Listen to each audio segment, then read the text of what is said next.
اگه میخوای با من بیای بشین درس بگیر از این کارا.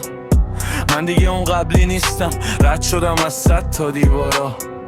گفتی میخوای جمعم کنی، خودت گم شدی توی بازارا. حرف نزد بلند سر من، قد کشیدم از این فشارا. گفتی میزنی با یه صدا، من میام با 1000 تا کتاب. هر صفحه زخمه رو تنت، هر خطم میزنه جوابت. تو خودت کم بودی همیشه، دادی دست بخت و حسابت. من شدم تیغ و زبونم خط میندازه رو خطابت.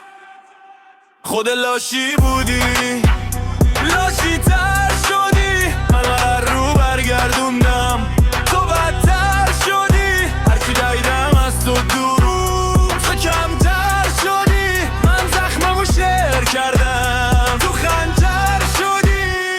نیا ادای مردا رو در بیا، وقتی ریشت پوسیده است. زیر اون نقاب کثیف یه دل خالی و بریده است.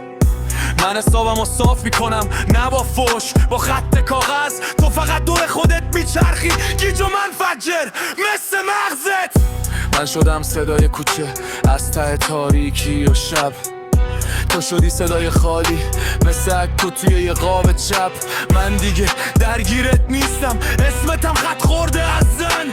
تو هنو میخوای بترسونی با یه سایه پر از کینه و کین. خود لاشی بودی، لاشی تر شدی. منو رو برگردوندم، تو بدتر شدی.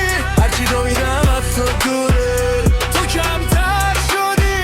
من زخمو شعر کردم، تو خنجر شدی.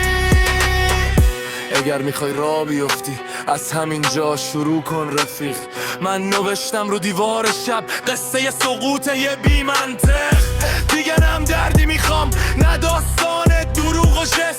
من فقط یکم رپ کردم که بدونی که اینجا مون سر جس.